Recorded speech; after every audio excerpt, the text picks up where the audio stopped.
వేసవి కాలం అంటేనే మామిడికాయల సీజన్. మరి పచ్చి మామిడికాయలు ఎక్కువ దొరికే ఈ టైంలో, ఈ సీజన్‌లో వదలకుండా వీలైనన్ని ఎక్కువ రెసిపీస్ చేసేసుకుందాం. అందులో ఒక రెసిపీనే ఈ పచ్చి మామిడి కీరా షర్బత్.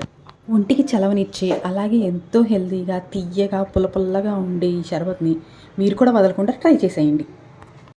దీనికోసం ముందుగా ఒక పచ్చి మామిడికాయని, ఒక కీర దోసకాయని తీసుకొని తొక్కు తీయకుండానే వాటిని చిన్న ముక్కలుగా కట్ చేసి పెట్టుకోండి. ఈ మామిడికాయ అయితే మా దొడ్లో కాసిన నూజివీడు చిన్న రసం అండి. పులుపు అదిరిపోతుంది.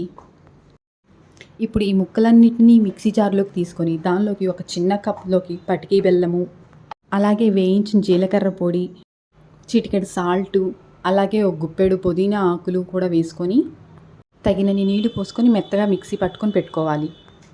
ఇప్పుడు ఈ పేస్ట్‌ని ఒక స్ట్రైనర్ తీసుకొని దాన్ని ఫిల్టర్ చేసి పెట్టుకోవాలండి. స్ట్రెయిన్ చేసుకోవాలి. ఎందుకంటే మనం తొక్కతో పాటు వేసుకున్నాం కదండీ!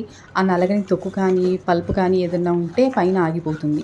మీకు ఇంకా ప్యూర్‌గా కావాలి, ఇంకా చిక్కగా కాకుండా పల్చగా కావాలి అంటే పల్చటి క్లాత్‌లో వేసుకొనైనా ఫిల్టర్ చేసుకోండి. అప్పుడు ఈ మాత్రం కూడా చిక్కగా లేకుండా మీకు పల్చగా వస్తుంది. ఇప్పుడు ఈ ఫిల్టర్ చేసిన స్లర్రీలోంచి కొద్దిగా పోర్షన్‌ని ఒక గాజు గ్లాస్‌లోకి 1/4 వరకు వేసుకోండి.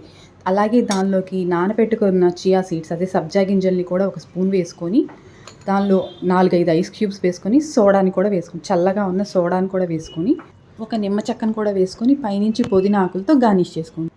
పుల్లగా తీయగా జీరా పుదీనా ఫ్లేవర్‌తో పచ్చి మామిడి కీరా షర్బత్ రెడీ. Please do subscribe.